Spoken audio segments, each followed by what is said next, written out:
शिवानी और आप देख रहे हैं बीजापुर एक्सप्रेस। चलते हैं खबरों की ओर।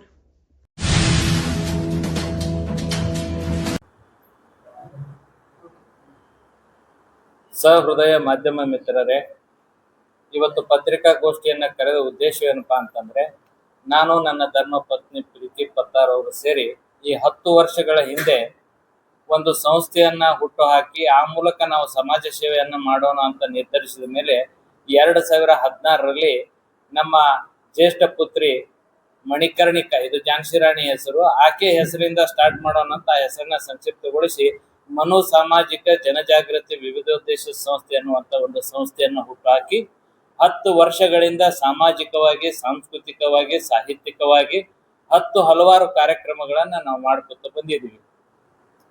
ನಮ್ಮ ಉದ್ದೇಶ ಏನಪ್ಪಾ ಅಂತಂದ್ರೆ, ನಗರದ ನೈರ್ಮಲ್ಯೀಕರಣ ಮತ್ತು ಶುಚಿತ್ವವನ್ನ ಆಧಾರವಾಗಿಟ್ಕೊಂಡು ನಮ್ಮ ಸಂಸ್ಥೆ ಕೆಲಸವನ್ನು ಮಾಡ್ತಾ ಬಂದಿದೆ.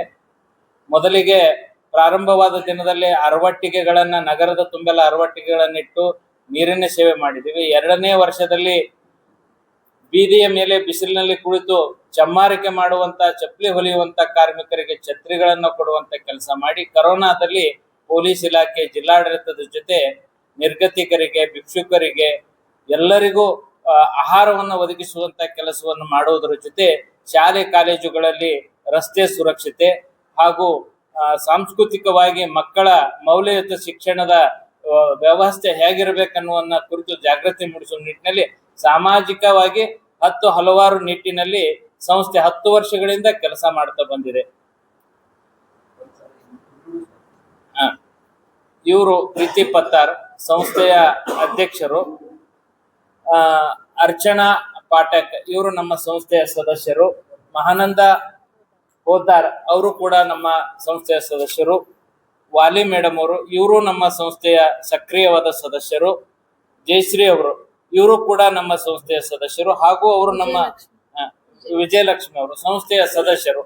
ಇವರೆಲ್ಲರೂ ಸಕ್ರಿಯವಾಗಿ, ಕ್ರಿಯಾತ್ಮಕವಾಗಿ ಸಂಸ್ಥೆಯ ಜೊತೆ ಕೆಲಸ ಮಾಡಿದ್ದರಿಂದ ಇವತ್ತು ಸರ್ಕಾರ ಹಾಗೂ ಜಿಲ್ಲಾಡಳಿತ ಗಮನ ಸೆಳೆಯುವಲ್ಲಿ ನಾವು ಯಶಸ್ವಿ ಆದ ಕಾರಣ ಕೇವಲ ಸೋಷಿಯಲ್ ಸರ್ವಿಸ್ ಮಾಡುವುದರ ಜೊತೆಗೆ ಇನ್ನೇನಾದ್ರೂ ಮಾಡೋಣ ಅಂತ ಈಗ 2 ವರ್ಷದಿಂದ ವಿಶ್ವ ಮಹಿಳಾ ದಿನಾಚರಣೆಯನ್ನ, ಈ ಮಹಿಳೆಯನ್ನ ಆಧಾರವಾಗಿಟ್ಟುಕೊಂಡು ಹೆಣ್ಣು ಮಕ್ಕಳ ಸಂಸ್ಥೆ ಮಾಡಿರುವುದರಿಂದ ಮಹಿಳೆಯರಿಗೆ ಪ್ರತಿ ವರ್ಷ ರಾಜ್ಯ ಮಟ್ಟದಲ್ಲಿ ಸಾಧನೆ ಮಾಡಿದವರಿಗೆ ಪ್ರಶಸ್ತಿ ಕೊಡುವ ವ್ಯವಸ್ಥೆಯನ್ನು ಮಾಡೋಣ ಅಂದಾಗ ಸಬಲೆ ಅನ್ನುವಂತ ಒಂದು ಹೆಸರನ್ನ ಅದಕ್ಕಿಟ್ಟು ಹೋದ ವರ್ಷ IPS ಆದಂತ ಧರಣಿ ಮಾಲಗತ್ತಿ ಅವರಿಗೆ ಹಾಗೂ ಹಿರಿಯ ವೈದ್ಯರಾದಂತ ಅಕ್ಕಿ ಮೇಡಮ್ ಅವರಿಗೆ ಇನ್ನೂ 4 ಜನರಿಗೆ ಪ್ರಶಸ್ತಿಯನ್ನು ಕೊಟ್ಟಿದ್ದೀವಿ. ಈ ಸಾರಿ ವಿಶ್ವ ಮಹಿಳಾ ದಿನಾಚರಣೆ 2026 ಕುರಿತು ನಮ್ಮ ರಾಜ್ಯ ಮತ್ತು ಅಂತಾರಾಷ್ಟ್ರೀಯ ಮಟ್ಟದಲ್ಲಿ ಹೃದಯದ ಶಸ್ತ್ರಚಿಕಿತ್ಸೆ ಮಾಡದೇನೆ ನವಜಾತ ಶಿಶುವನ್ನ ಶಸ್ತ್ರಚಿಕಿತ್ಸೆ ಇಲ್ಲದೆ ಹೃದಯದ ಶಸ್ತ್ರಚಿಕಿತ್ಸೆಯನ್ನು ಮಾಡಿದಂತ ಪ್ರಸಿದ್ಧವಾದಂತ ಡಾಕ್ಟರ್ ವಿಜಯಲಕ್ಷ್ಮಿ ಬಾಳೆಕುಂದ್ರಿ ಅವರಿಗೆ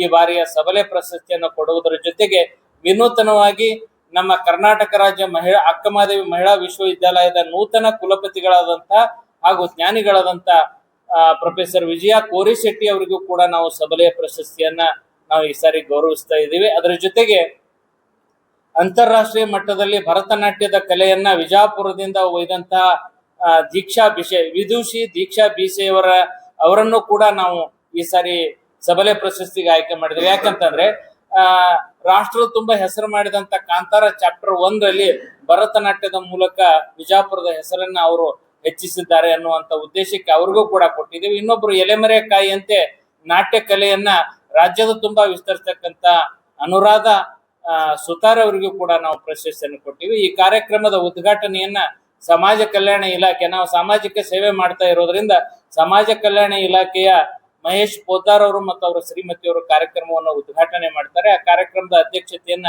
ಪ್ರೀತಿ ಪತ್ತಾರ್ ಅವರು ವಹಿಸ್ತಾ ಇದ್ದಾರೆ.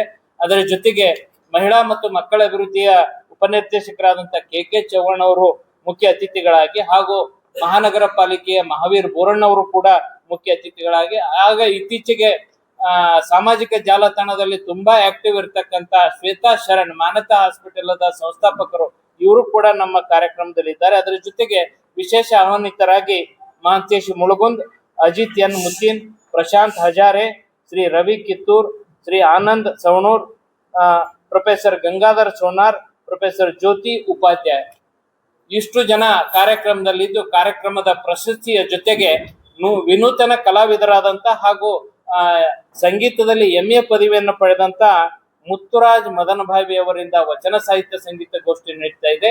ಹಾಗೂ ಬಿಷೇಮ್ ಮತ್ತು ಅನುರಾಧ ಅವರ ಮಕ್ಕಳಿಂದ ಅವರ ಶಿಷ್ಯರಿಂದ ಭರತನಾಟ್ಯದ ಸಾಂಸ್ಕೃತಿಕ ವೈಭವದ ಜೊತೆಗೆ ಪಾಂಡುರಂಗ್ ಕುಲಕರ್ಣಿ ಅನ್ನೋರು ಚಲನಚಿತ್ರ ಗೀತೆಗಳನ್ನ ಒಂದು ರಸಮಂಜರಿ ಕಾರ್ಯಕ್ರಮವಾಗಿ ಸುಮಾರು 3 ಗಂಟೆಗಳ ಕಾಲ ಕಾರ್ಯಕ್ರಮವನ್ನ ಅರ್ಥಪೂರ್ಣವಾಗಿ ನಮ್ಮ ಸಂಸ್ಥೆಯ ದಶಮಾನೋತ್ಸವನ ಆಚರಿಸುವ ನಿಟ್ಟಿನಲ್ಲಿ ತಮ್ಮೆಲ್ಲರನ್ನೂ ನಾವು ಆಹ್ವಾನಿಸಿದ್ದೇವೆ. ದಯವಿಟ್ಟು 13ನೇ ತಾರೀಕು ಮುನ್ನಾ ದಿನ, ನಂತರ 13ನೇ ತಾರೀಕು ನಡೀತಕ್ಕಂಥ ನಮ್ಮ ಸಾಂಸ್ಕೃತಿಕ ವೈಭವ ಪ್ರಶಸ್ತಿ ಪ್ರದಾನವನ್ನ ನೀವು ಪ್ರಕಟಿಸಲು ನಾನು ವಿನಂತಿಸಿ ನನ್ನ 2 ಮಾತುಗಳನ್ನು ಮುಗಿಸ್ತಾ ಇದ್ದೀನಿ.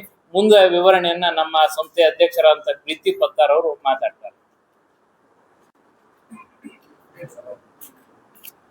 ನಾವು ಈ ಕಾರ್ಯಕ್ರಮವನ್ನ ಇನ್ನೂ ವಿಶೇಷವಾಗಿ ಮಾಡ್ಬೇಕಂತ ಹೇಳಿ ನಮ್ಮ ಸಂಸ್ಥೆಯ ಎಲ್ಲಾ ಸದಸ್ಯರು ಸೇರಿ ನಿರ್ಧಾರ ಮಾಡ್ಕೊಂಡ್ವಿ. ಯಾವ ರೀತಿ ಅಂತಂದ್ರೆ, ಈಗ ನಮ್ಮ ಮಹಾನಗರ ಪಾಲಿಕೆಯಲ್ಲಿ ಅನೇಕ ಸ್ವಸಹಾಯ ಸಂಘಗಳನ್ನ ಮಹಾನಗರ ಪಾಲಿಕೆಯವರು ಮಾಡ್ತಾರ.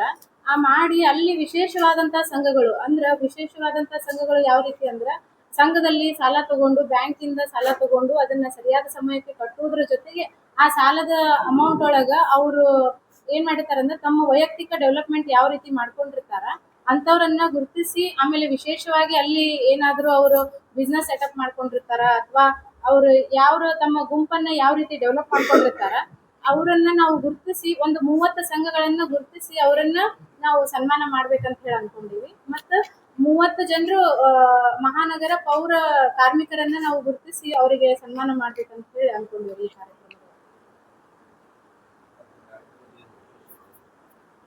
ಈ ವರ್ಷದ ಕಾರ್ಯಕ್ರಮದ ವಿಶೇಷತೆ ಅಂದ್ರೆ, ನಮ್ಮ ರಾಜ್ಯ ಪ್ರಶಸ್ತಿ ಮತ್ತು ಪೌರ ಕಾರ್ಮಿಕರು ಸಂಘದ ಮಹಿಳೆಯರನ್ನ ಸನ್ಮಾನಿಸುವುದೇ ವಿಶೇಷತೆ. ಗ್ರಾಮೀಣ ಮಟ್ಟದೊಳಗ ನಾವು ನೈರ್ಮಲ್ಯತೆ ಬಗ್ಗೆ ಹೆಚ್ಚಿನ ಕಾನ್ಸಂಟ್ರೇಷನ್ ಅನ್ನ ಮಾಡ್ತೀವಿ ಸರ್. ಅದ್ರೊಳಗೂ ನಾವು ಸ್ಕೂಲ್ ಮಕ್ಕಳಿಗೆ, ಸರ್ಕಾರಿ ಶಾಲೆ ಮಕ್ಕಳಿಗೆ ನಾವು ಏನ್ ಮಾಡ್ತೀವಿ ಅಂತಂದ್ರೆ, ಸ್ಯಾನಿಟೇಷನ್ ಮತ್ತೆ ಹೈಜೀನ್ ಬಗ್ಗೆ ನಾವು ಜಾಸ್ತಿ ಒತ್ತು ಕೊಟ್ಟು ಅವರಿಗೆ ಬಿಹೇವಿಯರ್ ಚೇಂಜಸ್ ಬಗ್ಗೆ ಹೇಳ್ಕೊಡ್ತೀವಿ. ಬಿಹೇವಿಯರ್ ಚೇಂಜಸ್ ಅಂದ್ರೆ ಸ್ವಚ್ಛತೆ ಬಗ್ಗೆ ಮಕ್ಕಳು ಅಂದ್ರೆ, ಈಗ ನಮಗ ಆಫ್ಟರ್ ಕೊರೋನಾ ನಮಗೆ ಏನಾಯ್ತು ಅಂದ್ರೆ ಹ್ಯಾಂಡ್ ವಾಶ್ ಬಗ್ಗೆ ಅವೇರ್ನೆಸ್ ಜಾಸ್ತಿ ಬಂತು. ಅದನ್ನ ಕಂಟಿನ್ಯೂಯೇಷನ್ ಇಡಬೇಕು, ನಮಗೆ ಸ್ಯಾನಿಟೇಷನ್ ನಾಲೆಜ್ ಬೇಕು ಅಂತಂದೇಳಿ ಮಕ್ಕಳಿಗೆ ನಾವು ಪ್ರಾಕ್ಟಿಕಲ್ ಆಗಿ ತಿಳಿಸ್ಕೊಟ್ಟಿವ್ರಿ. ನಮಗ ಹ್ಯಾಂಡ್ ವಾಶ್ ಯಾವ ರೀತಿ ಮಾಡ್ಕೋಬೇಕು, ಎಷ್ಟು ನಿಮಿಷ ಹ್ಯಾಂಡ್ ವಾಶ್ ಮಾಡ್ಬೇಕು, ಆಮೇಲೆ ನಾವು ಹ್ಯಾಂಡ್ ವಾಶ್ ನಮಗೆ ಏನ್ ಮುಖ್ಯ ನಮ್ಗೆ ಯಾಕದ್ before food, after food, before toilet, after toilet ನಮಗೆ ಹ್ಯಾಂಡ್ ವಾಶ್ ಯಾಕೆ ಬೇಕು ಅನ್ನೋದನ್ನ ನಾವು ಮಕ್ಕಳಿಗೆ ಕಲಿಸ್ಕೊಡ್ತೀವಿ ಸರ್. ತಿಕೋಟಾ, ಬಾಗೇವಾಡಿ ಮತ್ತು ಬಿಜಾಪುರ ಘಟಕದೊಳಗೆ ನಾವು ಮಾಡ್ಕೊಂತ ಬಂದಿದ್ದೀವಿ ಗೌರ್ಮೆಂಟ್ ಸ್ಕೂಲ್ಸ್.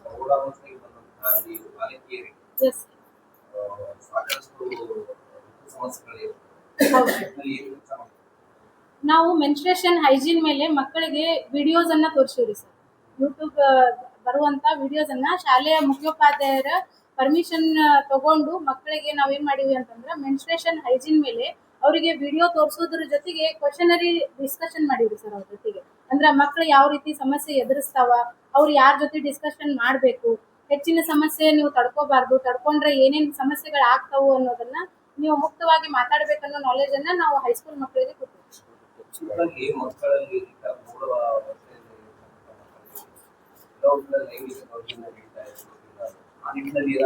ಎಸ್ ಸರ್, ನಾವು ಹೆಣ್ಮಕ್ಳು ಗಂಡ್ಮಕ್ಳು ಇಬ್ಬರಿಗೂ ಗುಡ್ ಟಚ್ ಮತ್ತೆ ಬ್ಯಾಡ್ ಟಚ್ ಬಗ್ಗೆ ನಾವು ನಾಲೆಜ್ ಕೊಡ್ತೀವಿ ಸರ್. ಅದು ವಿತ್ ಪ್ರಾಕ್ಟಿಕಲ್ ಅವರಿಗೆ ನಾವು ಒಬ್ಬರ ಮಕ್ಕಳನ್ನ ತಗೊಂಡು ಒಂದು ಡೆಮಾನ್ಸ್ಟ್ರೇಷನ್ ಮಾಡೋದ್ರ ಮೂಲಕ ಗುಡ್ ಟಚ್ ಬ್ಯಾಡ್ ಟಚ್ ಬಗ್ಗೆ ನಾಲೆಜ್ ಕೊಡ್ತೀವಿ ಸರ್. ಎಸ್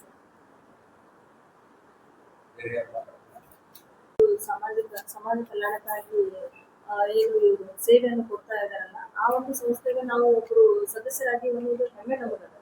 ಇದು ಯಾಕಂದ್ರೆ ಜಾಸ್ತಿ ನಾವು ಹೆಣ್ಮಕ್ಳಿಗೆ ಇವ್ರು ಇದು ಏನ್ ಹೇಳ್ತಾರಲ್ಲ ವಿವರಣೆಗಳು, ಅಂದ್ರೆ ಮ್ಯಾನಿಸ್ಟ್ರೇಷನ್ ಇದ್ರ ಬಗ್ಗೆ, ಹೈಜೀನ್ ಬಗ್ಗೆ ಹೇಳ್ಕೊಡ್ತಾರಲ್ಲ, ಈಗಿನ ಕಾಲಕ್ಕೆ ಅದು ಬಹಳ ಇಂಪಾರ್ಟೆಂಟ್ ಅದ. ಮೊದ್ಲೆಲ್ಲ ಯಾರು ಹೇಳ್ಕೊಡ್ತಿರ್ಲಿಲ್ಲ. ಅದು ಅಂತಂದ್ರೆ ಎಲ್ಲರೂ ಏನಂತಿದ್ರು, ಇದು ಏನು ಹೇಳೇ ಕೊಡ್ಬಾರ್ದು ಯಾರಿಗೂ ಅಂತ ಹೇಳಿ. ಈಗೆಲ್ಲ ಓಪನ್ ಆಗಿ ಏನ್ ಹೇಳ್ಕೊಡ್ತಾರೆ, ಇದರಿಂದ ಮಕ್ಕಳಿಗೆ ಅದ್ರದ್ದು ಅವೇರ್ನೆಸ್ ಜಾಸ್ತಿ ಬರ್ತದೆ. ಇದು ಮಾಡ್ತಾ ಇರೋದು ತುಂಬಾ ಇಷ್ಟ ಆಗಿದೆ ನಮ್ಗೆ. ಅದ್ರ ಕಾರಣ ನಾವು ಈ ಸಂಸ್ಥೆಯಲ್ಲಿ ಕೆಲಸ ಮಾಡ್ಬೇಕು ಅನ್ನೋದು ಆಸಕ್ತಿ ಇದೆ. ಅದಕ್ಕೆ ನಾವು ಇಲ್ಲಿ ಸೇರ್ಕೊಂಡಿದ್ದೀವಿ ಸರ್. ಮತ್ತೆ ನಮ್ಮ ಸಂಸ್ಥೆಯ ಸದಸ್ಯರು ವರ್ಕಿಂಗ್ ವುಮೆನ್ಸ್ನು ಅದಾರ್ರಿ, ಆಮೇಲೆ ಹೌಸ್ ವೈಫ್ನು ಅದಾರ. ಸೊ ಅವರು ತಮ್ಮ ಬಿಡುವಿನ ಸಮಯದೊಳಗ ನಮಗ ಬಂದು ತಮ್ಮ ಟೈಮ್ ಕೊಡ್ತಾರ್ರಿ. ಅಂದ್ರೆ ನಾವ್ ಇಂಥದೊಂದು ಸ್ಕೂಲಿಗೆ ಹೋಗಿ ಬರೋದದ ಬರ್ರಿ ಮೇಡಮ್ ಅಂತಂದ್ರ ಒಂದ್ ತಾಸ್ ಫ್ರೀ ಮಾಡ್ಕೊಂಡ್ ಬರ್ರಿ ಅಂತಂದ್ರ ಪ್ರತಿಯೊಬ್ರು ನಮ್ಮ ಸಂಸ್ಥೆಗೆ ತಮ್ಮದೇ ಆದಂತ ಒಂದು ಟೈಮ್ ಅನ್ನು ಕೊಡ್ತಾರೆ. ಅಧ್ಯಕ್ಷರು ಒಂದು ಮಾತು ಹೇಳಿದ್ರು. ಅಧ್ಯಕ್ಷರು, ಈ ಸಂಘ ಸಂಸ್ಥೆಯಲ್ಲಿ ಕೆಲಸ ಮಾಡ್ತಕ್ಕಂಥ ಹೆಣ್ಮಕ್ಳ ಪೌರ ಕಾರ್ಮಿಕರಿಗೆ ನಾವು ಪ್ರಶಸ್ತಿಯನ್ನು ಕೊಡ್ತಾ ಇದ್ದೀವಿ, ಇದು ಸನ್ಮಾನಿಸ್ತಾ ಇದ್ದೀವಿ ಅಂತ.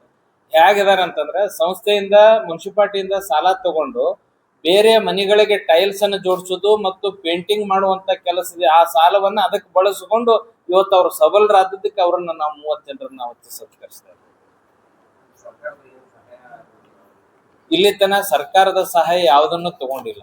ನಾನು ನನ್ನ ಧರ್ಮಪತ್ನಿ ಹೊರಗಡೆ ಪ್ರಾಕ್ಟಿಕಲ್ ಆಗಿ ಟೆಕ್ನಿಕಲ್ ಆಗಿ ಎಡಿಟಿಂಗು ಶೂಟಿಂಗು ಕೆಲಸ ಮಾಡ್ತಾ ಇರೋದ್ರಿಂದ ಇವರು ಬ್ಯೂಟಿ ಪಾರ್ಲರ್ ಇರ್ಬೋದು ಅಥವಾ ಟೇಲರಿಂಗ್ ಮಾಡಿದ ಬಂದಂತ ದುಡ್ಡಿನಲ್ಲಿ ನಾನು 5,000 ಆಕೆ 5,000 ಪ್ರತಿ ತಿಂಗಳ ನಮ್ಮ ಸಂಸ್ಥೆ ಅಕೌಂಟಿಗೆ ಹಾಕಿ ಈಗ ಕೂಡಿಸಿದಂತ ದುಡ್ಡನ್ನು ವರ್ಷಕ್ಕೊಂದು ಕಾರ್ಯಕ್ರಮ ಹಾಗೂ ಈ ಶಾಲಾ ಮಕ್ಕಳಿಗೆ ಕಾರ್ಯಕ್ರಮಗಳನ್ನು ಮಾಡ್ತೀವಿ.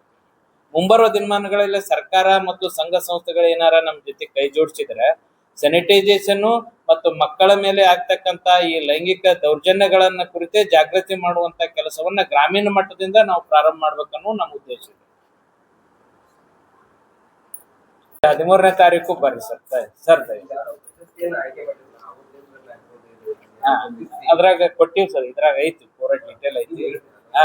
ವಿಜಯಲಕ್ಷ್ಮಿ ಬಾಳೆಕುಂದ್ರಿ ಅಂತಂದ್ರೆ ರಾಷ್ಟ್ರ ಮಟ್ಟದಲ್ಲಿ ತಮ್ಮನ್ನ ತಾವು ಗುರುತಿಸ್ಕೊಂಡಂತ ಯಾವ ವೈದ್ಯಕೀಯ ಹೃದಯ ರೋಗ ಶಸ್ತ್ರಚಿಕಿತ್ಸೆ ಒಳಗ ಎದೆಯನ್ನ ಸೀಳದೆ ದೇಹದ ಭಾಗವನ್ನ ಕತ್ತರಿಸದೇನೆ ಡಿವೈಸ್ ನಿಂದ ರಂಧ್ರಗಳನ್ನು ಮುಚ್ಚತಕ್ಕಂತ ಅದ್ಭುತವಾದಂತ ಒಂದು ಟ್ಯಾಲೆಂಟ್ ಅನ್ನ ವಿಜಯಲಕ್ಷ್ಮಿ ಬಾಳೆಕುಂದ್ರಿ ಅವರು ಕರ್ನಾಟಕದಲ್ಲಿ ಹೊಂದಿದಂತ ಏಕೈಕ ಮಹಿಳಾ ವೈದ್ಯರವರು.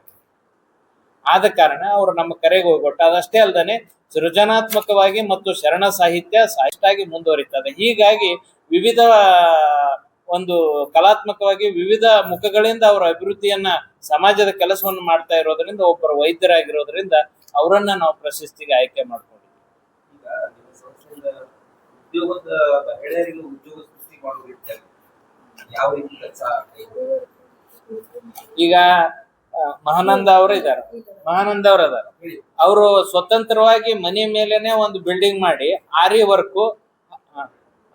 ವರ್ಕ್ ಮಾಡಿ ನಮ್ಮ ಸಂಸ್ಥೆಯಿಂದ ನಮಗ ಕೆಲಸ ಕಲಿಸ್ರಿ ಅಥವಾ ನಮಗೆ ಟ್ರೈನಿಂಗ್ ಕೊಡ್ರಿ ಉಚಿತವಾಗಿ ಅಂತ ಬಂದ್ರೆ ನಮ್ಮ ಸಂಸ್ಥೆಯ ಜೊತೆಗೂಡಿ ಅವರು ಅದನ್ನ ತರಬೇತಿಯನ್ನು ಕೊಟ್ಟು ಹೆಣ್ಮಕ್ಳಿಗೆ ಸ್ವತಂತ್ರವಾಗಿ ಕೆಲಸ ಮಾಡ್ಲಿಕ್ಕೂ ಅವಕಾಶ ಮಾಡಿಕೊಡ್ತಾರೆ.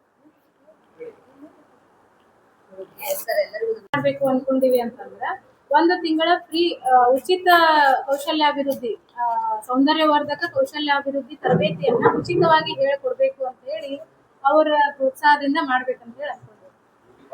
Beauty parlour